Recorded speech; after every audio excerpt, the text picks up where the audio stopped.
Olá, cabeças pensantes! Aqui Hernandes, professor Hernandes, mais uma vez com vocês para podermos conversar um pouco sobre essa linda, maravilhosa, fantástica, deliciosa língua portuguesa, que é a nossa língua mãe, a nossa língua mater, aquela que nos dá subsídio para podermos pensar, para podermos refletir, para podermos descrever o mundo ao nosso redor. Então, nós vamos tratar hoje sobre gramática. Para que gramática? Gramática parece ser um sofrimento das pessoas que estudam, né? Mas fique tranquilo, gramática é fácil. É só a lógica da linguagem, as regras e o funcionamento de como a língua estabelece a sua comunicação. Esse é o primeiro ponto, então. Língua é comunicação. É a base da nossa vida, da história, da evolução, do desenvolvimento, da criação, da tecnologia, dos princípios filosóficos, das profissões. É comunicação. Sem comunicação você não aprende as coisas, por exemplo. Não há como passar para frente. São na cultura, são na fotografia, no vídeo, celular, no WhatsApp, nada disso que nós conhecemos hoje, depois de tantos séculos e milênios que a humanidade existe, ela desenvolveu o poder de comunicação. Há outros tipos de comunicação, através de imagens, palavras faladas, palavras escritas, música e assim por diante. Então, o que é a base da nossa comunicação? Fantástica, deliciosa língua portuguesa, que é a nossa língua mãe, a nossa língua mater, aquela que nos dá subsídio para podermos pensar. Caso dos falantes de língua portuguesa. No Brasil, em Portugal, Moçambique, Angola e assim por diante. Isso é o que delimita a nossa visão de mundo. É a maneira como nós decodificamos o mundo. Esse é o princípio do estudo da língua. Nós usamos a língua para a comunicação. Quanto melhor você sabe sua língua, melhor você conhece as coisas ao seu redor. Você tem um raciocínio mais detalhado, formas diferentes de descrever as coisas. Chega mais fácil até as pessoas. A maneira como nós falamos, como se fosse uma roupa. Ninguém vai de sunga numa formatura e ninguém vai de terno nadar na piscina. Comunicarmos de forma efetiva, de uma forma que funcione a comunicação. Esse é o primeiro princípio da língua. E para que a gramática, então? Se eu falar nós fumo, eu estou indicando que eu, mais alguém, nós, fumo, nos deslocamos até tal lugar. Quem vai a algum lugar. Então, nós fumo à venda, nós fumo para a venda, nós fumo na venda. Isso vai funcionar como comunicação. Não está de acordo com a norma vigente da língua portuguesa. Essa é a questão. A norma vigente. E aí, quando você estuda gramática, em que te ajuda estudar gramática? Em que te ajuda saber sobre as regras da língua portuguesa? Ajuda você a comunicar-se de maneira mais efetiva. Porque daí você consegue estabelecer uma comunicação com qualquer falante da língua portuguesa. Qualquer pessoa que fale língua portuguesa, se você conhece bem os princípios gramaticais, você vai se comunicar bem. Seja pelo meio escrito, seja pelo meio falado. Só escrito e falado já está bom, já é o suficiente. Peguei. Seja pelo meio escrito, seja pelo meio falado, você consegue se comunicar de maneira efetiva. De repente você tem que conversar com alguém da sua empresa. E aí você manda uma mensagem com alguns erros de português. Ou ainda, com um raciocínio confuso. Por que esse raciocínio, por que essa mensagem ficou confusa? Por que não foi entendida a mensagem que você mandou? Hoje a gente tem mania de escrever como fala, com os chats, com o WhatsApp, com o Messenger e outro, com até publicações no Facebook.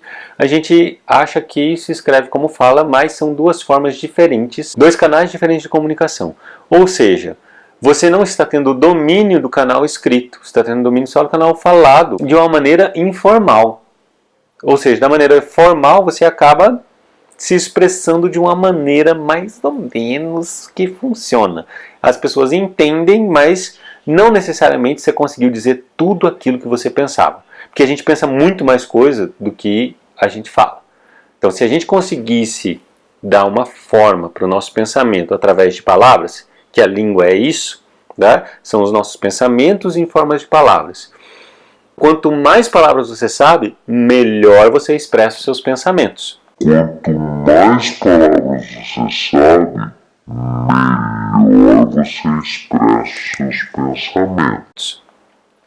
Ok, tendo isso em vista, então, como é que se estuda a gramática? Bom, a gramática ela tem algumas áreas de conhecimento e é conhecendo essas áreas que eu começo a fazer uma melhor leitura e um melhor uso da língua. Vamos lá. A primeira área, fonética. A fonética estuda os sons das palavras. Então, por exemplo, se eu falo ovo, o plural de ovo é ovos. Então, eu tenho uma sonoridade da letra O diferente. Para vocês terem uma ideia, eu tenho pelo menos 12 formas de falar as 5 vogais. Então, eu tenho 5 vogais, A, E, I, O, U, mas nós temos 12 sons diferentes. Letra A é A e AN. Letra E tem o som E, o som E e o som EN. Na letra I eu tenho I e IN. I. Na letra O eu tenho O e ON. São esses 3 sons para a letra O. E na letra U eu tenho 2 sons, U e Somando tudo dá 12 sons. E a gente não para pensar nisso para falar. Isso eu quero dizer que a gente usa a língua de uma maneira instintiva, porque a gente já ouviu todo mundo falando, e a gente consegue construir a nossa maneira de falar. Inclusive, vários cursos de língua estrangeira, eles utilizam esse recurso. Primeiro vamos ouvir e falar, depois nós conhecemos a gramática da língua estrangeira que você está querendo aprender. Porque essa é uma forma mais natural de você conseguir entender uma língua estrangeira, né? Conhecendo as coisas através da fala e da conversa e assim por diante. Muito bem. Outro ponto da fonética que é interessante são as acentuações. Então, por exemplo, eu tenho sílabas fortes e sílabas fracas. Nas sílabas fortes, não necessariamente elas são acentuadas, não necessariamente elas têm um acento gráfico, um acento agudo, o til ou o acento circunflexo. Então, percebam, quando eu falo pente, a sílaba mais forte é pen, mas não tem acento, né? Pente. Quando eu falo joia, a sílaba mais forte é jói e não tem acento, de acordo com a nova regra. Herói, a última sílaba é herói, que é a sílaba mais forte, e tem acento. Então, algumas palavras elas têm acento e a sílaba mais forte. Outras palavras, elas têm só a sílaba forte, mas sem acento. Muito bem. Um aspecto interessante da fonética, se você pegar um dicionário de inglês, por exemplo, você vai ver do lado da palavra o alfabeto fonético. Então, por aí, você já tem uma relação de conhecendo a fonética da língua portuguesa, você vai conseguir conhecer a fonética de outras línguas. É diferente. Né? Tem alguns fonemas, tem alguns sons de palavras de línguas estrangeiras que não tem na nossa língua, né? Por exemplo, o the do inglês não tem na nossa língua esse som com o dente e com a língua. Seguindo, a segunda área de estudo, a morfologia, forma. Então estuda a forma da palavra. Estuda desde os processos de formação da palavra. Por exemplo, se eu tenho feliz, feliz é uma palavra. Infeliz é o contrário de feliz. O acréscimo desse in é o processo de formação dessa palavra. Eu acrescentei uma parte na palavra que vai fazer com que ela tenha outro significado. Ela tem um significado diferente. Então a palavra infeliz, ela deriva da palavra feliz. Muito bem, isso serve bastante também para ortografia. Quando a gente fala em felicidade, por exemplo, felicidade é com 2 S, ou é com Z, ou é com C. E agora, como é que eu escrevo felicidade? Como é que você escreve feliz? É a partir daí que você vai pensar a ortografia de felicidade. Então, feliz escreve com Z no final. Qual a adaptação que eu faço quando a palavra termina com Z e eu tenho que acrescentar um sufixo nela? Eu troco Z por C. Então fica felicidade com C. Assim fica muito mais fácil da gente descobrir como se escrevem as palavras, se a gente sabe a origem delas. Por isso que é legal aprender gramática, porque quando você estuda o processo de formação das palavras e compreende a maneira como eles funcionam, você tem menos dificuldade na ortografia, que é a escrita correta. Orto, correto, grafia, escrita.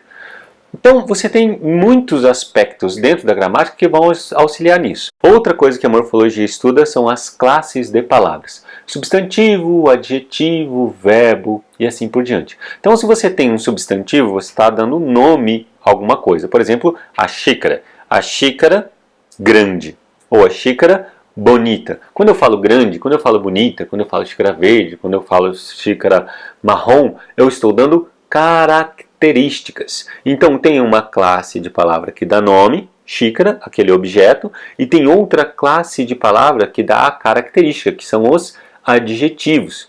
Então, se você começa a compreender o aspecto em que uma palavra está dando nome, a outra palavra está dando característica, você se apega, por exemplo, para você entender um texto, muito mais aos substantivos e aos verbos do que propriamente aos adjetivos. Porque a essência do texto, ela está no sujeito e no predicado, que é o que a gente vai falar daqui a pouco.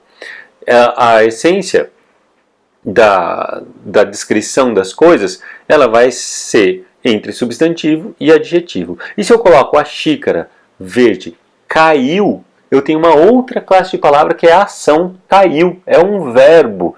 Então não tem como ser a mesma coisa substantivo e um verbo. Eles têm funções diferentes. Quando eu percebo que existem essas diferentes classes gramaticais, eu estou construindo já um enunciado. A xícara verde caiu. Eu estou construindo um sentido para essa frase. E essa outra relação é o que a gente chama de sintaxe, que é quando eu junto 2, 3, 4 ou uma palavra dentro de um texto para criar uma oração, para criar um sentido, para criar um enunciado. Então, se eu estabeleço a xícara verde caiu, eu estou criando uma oração. Ela tem um verbo e esse verbo, quem caiu? A xícara grande. Então, a xícara grande caiu, ela está estabelecendo uma relação entre essas palavras. Percebam que a sintaxe ela é muito importante nas funções que as palavras exercem dentro da oração. Se eu tenho, vamos falar, a xícara grandes caiu. Por que não está correto falar isso? Porque eu estou falando de uma xícara. Por que eu estou usando a característica de uma xícara no plural? Eu tenho que usar tudo no singular. Ou se a xícara grande caíram, não faz sentido. É lógico que se o enunciado, como a gente já disse, for nós fomos, isso foi uma conversa informal, isso vai, né, e dependendo de quem é que está falando também, tem vários aspectos que influenciam nisso, a mensagem vai chegar. Mas percebam, quando eu estou escrevendo um texto, a não ser que seja propositalmente, eu tenho que pensar na maneira como a língua se organiza. Eu tenho que refletir para deixar mais claro o pensamento que eu tenho. Isso é uma das coisas que mais deixa brechas, vamos falar assim, que mais deixa confuso a comunicação. Quando a pessoa ela não sabe como manusear as palavras e isso vai criando duplo sentido, você quer explicar uma coisa e não dá certo, daí você explica de novo, daí você fica naquele... eu queria... Sabe aquele...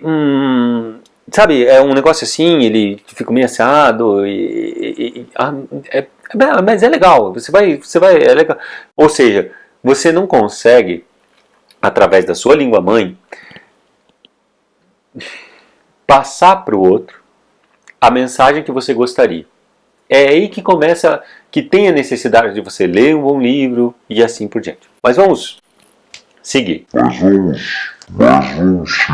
Outra área da gramática é a semântica. Então vamos lá.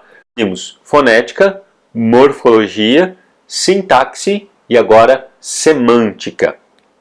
A semântica vem de sema, de sêmen, de semente, que é o conteúdo. Inclusive tem um vídeo no canal sobre o Padre Antônio Vieira que tem lá a fala no sermão dele, verbum semen est, que é a palavra, é a semente.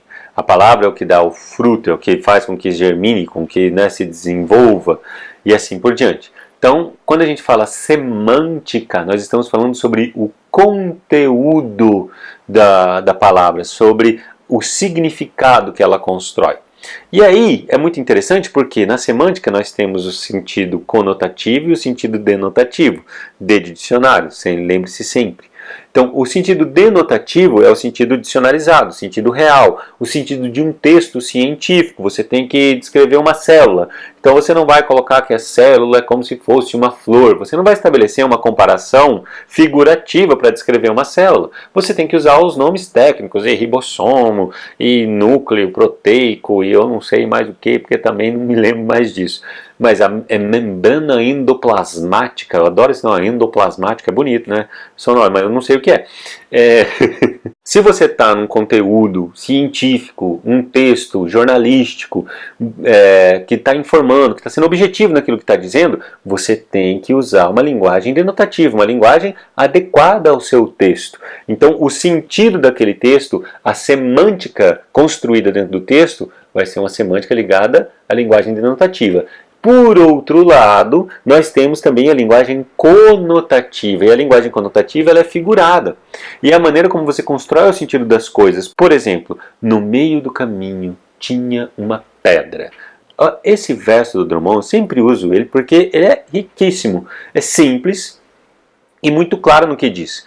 Quando eu coloco na linguagem figurativa, sei que essa oração faz parte de um texto poético, eu tenho já uma linguagem figurada para construir isso. E aí já vem a quinta área da gramática, que é a estilística. Então vamos falar um pouquinho sobre semântica e estilística. Semântica, então, é o sentido construído, e a estilística é o estilo de escrita. Para que serve a mensagem que eu estou falando? Se eu digo, no meio do caminho tinha uma pedra, eu estou estabelecendo uma relação metafórica entre pedra e caminho, na qual as duas, conversando entre si, nessa oração, elas vão criar um novo significado. E ainda mais no poema, eu vou perceber que este significado diz respeito à vida.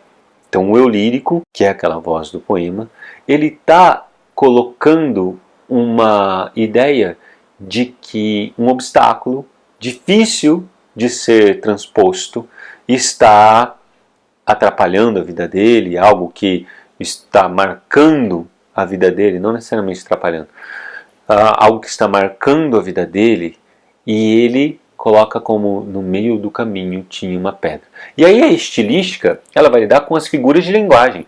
Por exemplo, a aliteração, a sonoridade desse verso. No meio do caminho tinha uma pedra. Então percebam, ó, a sonoridade, a repetição de M, N, de vogais fechadas, no meio do caminho tinha uma pedra. Então a pedra é algo que impacta sonoramente nessa oração, obviamente. Se fosse o peito do pé do Pedro é preto, quem disser que o peito do Pedro não é preto, é mais preto que o peito do pé do Pedro, já seria diferente. Você tem uma repetição para criar uma dificuldade